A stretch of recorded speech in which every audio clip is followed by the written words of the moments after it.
ವೀಕ್ಷಕರೇ ನಮಸ್ಕಾರ. ಸುದ್ದಿಗೊಂದು ಗುದ್ದು ಕಾರ್ಯಕ್ರಮಕ್ಕೆ ಸ್ವಾಗತ.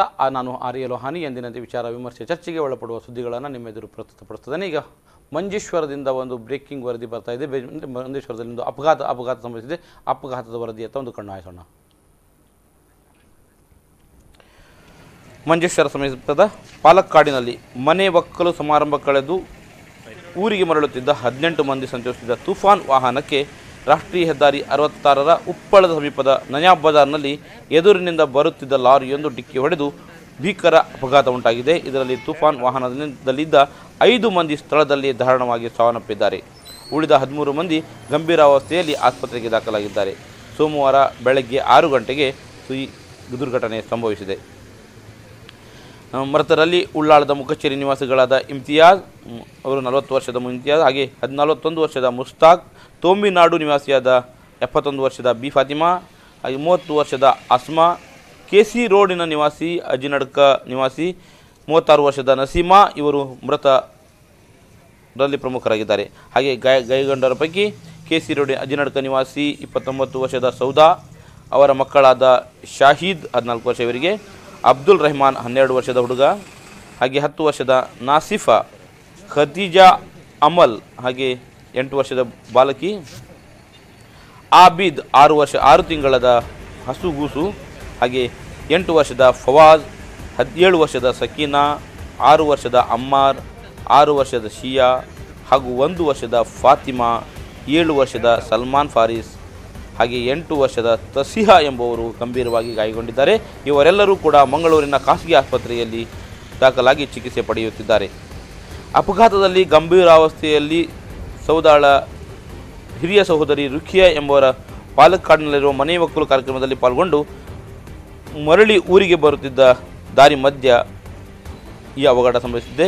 ಎದುರಿನಿಂದ ಬರುತ್ತಿದ್ದ ಲಾರಿಯ ಚಕ್ರ ಸಿಡಿದು ಚಾಲಕನ ನಿಯಂತ್ರಣ ತಪ್ಪಿದ ಲಾರಿ ಈ ಕುಟುಂಬ ಸಂಚರಿಸಿದ ವಾಹನಕ್ಕೆ ಡಿಕ್ಕಿ ಹೊಡೆದಿತ್ತು.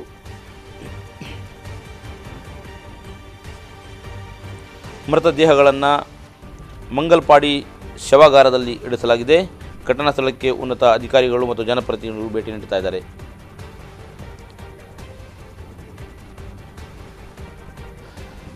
ನಮ್ಮ ಈ ವಿಷಯದಲ್ಲಿ ಹೆಚ್ಚಿನ ಮಾಹಿತಿಯನ್ನು ನೀಡ್ತಾ ಇದ್ದಾರೆ ರೆಹಮಾನ್ ಮಂಜೇಶ್ವರರು. ರೆಹಮಾನ್ ಅವರೇ ನಮಸ್ಕಾರ. ನಮಸ್ತೆ ಲೋಹಾನಿಯವರೇ. ಇಲ್ಲಿ ಅಪಘಾತ ಸಂಭವಿಸಿದೆ. ಅಪಘಾತದ ಬಗ್ಗೆ ಒಂದಿಷ್ಟು ಮಾಹಿತಿ ನಿಮ್ಮಿಂದ ತಿಳಿಬೇಕು. ಏನಾಯ್ತು ಅಂತ?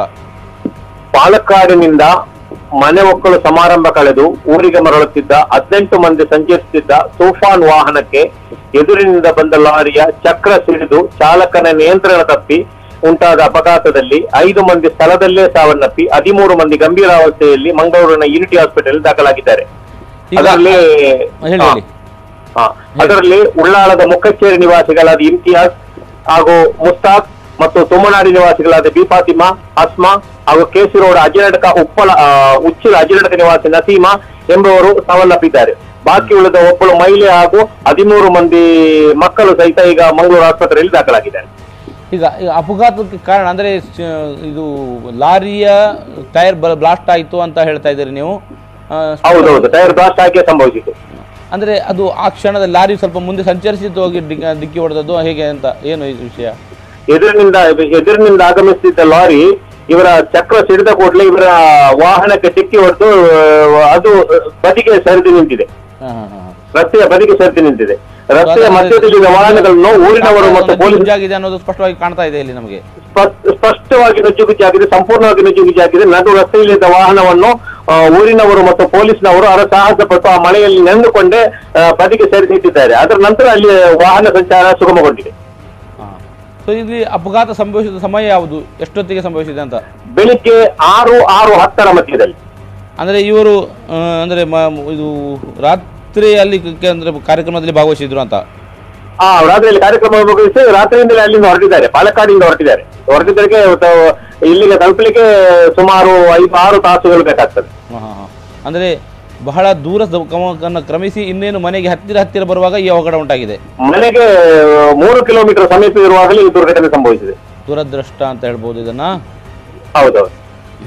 ಓಕೆ, ಅಲ್ಲಿ ಸ್ಥಳೀಯರು ಅಂದ್ರೆ ಅಪಘಾತ ಸಂಭವಿಸಿದಾಗ ಸ್ಥಳೀಯರು ಏನು ಯಾವ ರೀತಿ ಸಹಾಯ ಮಾಡಿದ್ರು, ಯಾವ ರೀತಿ ಕ್ರಮಗಳು? ಒಳ್ಳೆ ರೀತಿಯಲ್ಲಿ ಜನಪ್ರತಿನಿಧಿಗಳು, ಪೊಲೀಸರು, ಅದಲ್ಲದೆ ಸಾಮಾಜಿಕ ಕಾರ್ಯಕರ್ತರು ನೇರವಾಗಿ ಆಗಮಿಸಿ ಎಲ್ಲಾ ಕೆಲಸವನ್ನು ಅಲ್ಲಿಗೆ ಬದಿಗಿಟ್ಟು ಬಂದು ಮೃತ ಶರೀರವನ್ನು ಕೂಡಲೇ ಶವಗಾರಕ್ಕೆ ಒಪ್ಪಿಸಿ ಅಲ್ಲಿಂದ ಡಾಕ್ಟರ್ನ ವೈದ್ಯ ಪರೀಕ್ಷಿಸಿದ ನಂತರ ಅದನ್ನು ಸಾವೆಂಬುದನ್ನು ಖಚಿತಪಡಿಸಿದ ಬಳಿಕ ಅಲ್ಲಿಂದ ತೆರಳಿದ್ದಾರೆ. ನಂತರ ಬಳಿಕ ಬಾಕಿ ಗಾಯಾಳುಗಳನ್ನು ಕೂಡಲೇ ಮಂಗಳೂರು ಆಸ್ಪತ್ರೆಗೆ ತಕ್ಷಣವೇ ಅಲ್ಲಿಂದ ಸಾಗಿಸಿದ್ದಾರೆ. ಓಕೆ, ಸೊ ಇಲ್ಲಿ ನಾವು ಯಾರನ್ನು ಹೆಸರಿಸಬಹುದಾ? ಇವರು ಹೆಚ್ಚು ಕೆಲಸ ಮಾಡಿದ್ರು ಅಥವಾ ಇವರು ಶ್ರಮ ಪಟ್ಟರು, ಇವರಿಂದಾಗಿ ಏನಾದರೂ ಅನುಕೂಲ ಆಯ್ತು ಅಂತ? ಜನಪ್ರತಿನಿಧಿಗಳಾದ ಕಾಸರಗೋಡು ಜಿಲ್ಲಾ ಪಂಚಾಯತ್ ಸ್ಥಾಯಿ ಸಮಿತಿ ಸದಸ್ಯ ಅರ್ಷಾದ್ ವರ್ಕಾಡಿ, ಮಂಗಲ್ಪಾಡಿ ಗ್ರಾಮ ಪಂಚಾಯತ್ನ ಅಧ್ಯಕ್ಷ ಶಾಹುಲ್ ಹಮೀದ್, ಮಂಜೇಶ್ವರ ಗ್ರಾಮ ಪಂಚಾಯತ್ನ ಅಧ್ಯಕ್ಷ ಅಬ್ದುಲ್ ಅಜೀಜ್ ಹಾಜಿ, ಅದೇ ರೀತಿ ಸಾಮೂಹಿಕ ಕಾರ್ಯಕರ್ತರು, ಅದೇ ಹಲವಾರು ಮಂದಿ, ಅಂದ್ರೆ ಹೆಸರನ್ನು ಎಲ್ಲಿ ಕೂಡ ನೆನಪು ಬರ್ತಾ ಇಲ್ಲ. ಅದು ಕೂಡ ಸಾಧಾರಣ ಯಾರಿಗೆಲ್ಲ ಮಾಹಿತಿ ದೊರೆತಿದೆ ಎಲ್ಲರೂ ಕೂಡ ಒಕ್ಕರಲಿನಿಂದ ಅಲ್ಲಿ ಕೆಲಸವನ್ನು ಮಾಡಿ ಬಾಕಿದವರಿಗೆ ನೆರವಾಗಿದ್ದಾರೆ. ಈ ಲಾರಿ ಎಲ್ಲಿಂದ ಎಲ್ಲಿಗೆ ಬರ್ತಾ ಇತ್ತು, ಅಂದ್ರೆ ಅದು ಏನು ಹೊತ್ತು ಹೇರ್ಕೊಂಡು ಬರ್ತಾ ಇತ್ತು, ಏನು ವಿಷಯ, ಯಾಕೆ ಬರ್ತಾ ಇತ್ತು ಅಂತ? ಅದು ಸಾಮಗ್ರಿ ಏನೋ ಇತ್ತು, ಯಾವುದಂತೇಳಿ ಗೊತ್ತಾಗ್ಲಿಲ್ಲ. ಅದು ಕೂಡ ಕಾಸರಗೋಡು ಭಾಗ, ನಮ್ಮ ಈ ಮಂಗಳೂರು ಭಾಗದಿಂದ ಅದು ಕಾಸರಗೋಡು ಭಾಗಕ್ಕೆ ಸೇರ್ತಾ ಇತ್ತು.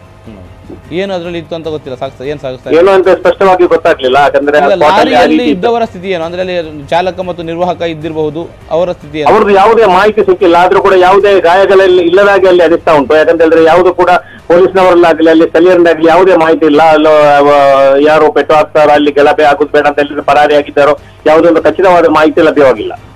ಓಕೆ, ಸೊ ಈ ವಿಷಯದಲ್ಲಿ ಅಂದ್ರೆ ಈಗಾಗಲೇ ಅಪಘಾತ ಸಂಭವಿಸಿದ ಮನೆಯವರು ನಿಮಗೆ ಭೇಟಿಯಾಗಿದ್ರೆ ಅವರೇನಾದ್ರು ಮಾಹಿತಿ ಕೊಟ್ಟಿದ್ರೆ, ಏನಾದ್ರು ಮಾತನಾಡಿದ್ರೆ? ಅಪಘಾತ ಸಂಭವಿಸಿದ ಕೂಡಲೇ ನನಗೆ ತಿಳಿದ ಪ್ರಕಾರ ತಮಿಳುನಾಡು ನಿವಾಸಿಯಾದ ನವಾಜ್ ಎಂಬವರನ್ನು ಸಂಪರ್ಕಿಸಿದಾಗ ಅವರಿಗೆ ಇದರ ಮಾಹಿತಿ ಇರಲಿಲ್ಲ. ನನ್ನ ಕುಟುಂಬದವರು ಅಲ್ಲಿಂದ ಹೋಗಿದ್ದಾರೆ ಅಂತ ಹೇಳಿ ಅವರಿಗೆ ಮಾಹಿತಿ ಸಿಗುವಾಗ ಅವರು ನಂತರ ಆಸ್ಪತ್ರೆಗೆ ಹೋಗಿ ಅಲ್ಲಿಂದ ಹೋಗಿ ಅವರು ಸರಿಯಾದ ಮಾಹಿತಿ ಸಿಕ್ಕಿದ್ರು. ಮೊದಲಿಗೆ ಯಾವುದು ಮೃತಪಟ್ಟದ್ದು, ಯಾವುದು ಆಸ್ಪತ್ರೆಯಲ್ಲಿ ಇರೋದು ಹೆಸರು ಗೊತ್ತಾಗ್ತಿರ್ಲಿಲ್ಲ. ಸಂಪೂರ್ಣವಾಗಿ ಮುಖ ಕೂಡ, ಅದ್ರ ಕೂಡ ಶರೀರ ಕೂಡ ನುಜ್ಜು ಗುಜ್ಜಾಗಿದೆ. ಅಂದ್ರೆ ಆ ಪ್ರಮಾಣದ ಅಪಘಾತ, ಆ ಪ್ರಮಾಣದ ತೀವ್ರತೆ ಇದೆ, ಅಪಘಾತದ ತೀವ್ರತೆ ಇದೆ. ಅಂದ್ರೆ ಬಹಳ ತೀವ್ರತೆ ಇತ್ತು ಅದ್ರಲ್ಲಿ. ಮುಖ ಪರಿಚಯ ಕೂಡ ಆಗದಿರುವಂತೆ? ಇಲ್ಲ, ಸಂಬಂಧಿಕರು ಬಂದು ಮುಖವನ್ನು ನೋಡಿ ಇದು ಯಾರ್ದು ಮುಖ ಅಂತ ಅವರಿಗೆ ಪರಿಚಯ ಇಲ್ಲದ ಪರದಾಡ್ತಿರುವ ದೃಶ್ಯ ಕೂಡ ಅಲ್ಲಿ ಕಂಡು ಬಂದಿದೆ.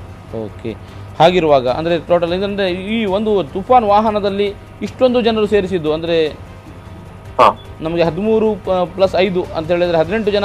18 ಮಂದಿಯಲ್ಲಿ 6 ತಿಂಗಳ ಕೆಲೆ ವಯಸ್ಸಿನ ಮಗು ಸೇರಿದಂತೆ 15 ವರ್ಷದ ತನಕದ ಸುಮಾರು 12 ಮಕ್ಕಳು ಇದ್ದಾರೆ. ಮಕ್ಕಳೇ ಹೆಚ್ಚಾಗಿತ್ತು ಅಂತ ವಾಹನದಲ್ಲಿ? ಯಾವುದು? ಮಕ್ಕಳ ಪ್ರಮಾಣವೇ ಹೆಚ್ಚಾಗಿತ್ತು ಅಂತ? ಮಕ್ಕಳ ಪ್ರಮಾಣವೇ ಹೆಚ್ಚಾಗಿತ್ತು. ಓಕೆ, ಆದ್ರೂ ಕೂಡ ಅದರ ರಭಸಕ್ಕೆ, ಅದರ ಒತ್ತಡಕ್ಕೆ ಒಳಗೆ ಇದ್ದವರನ್ನು ಹೊರಗೆ ತೆಗೀಲಿಕ್ಕೆ ಸಾಹಸ ಪಡಬೇಕಾಯ್ತು.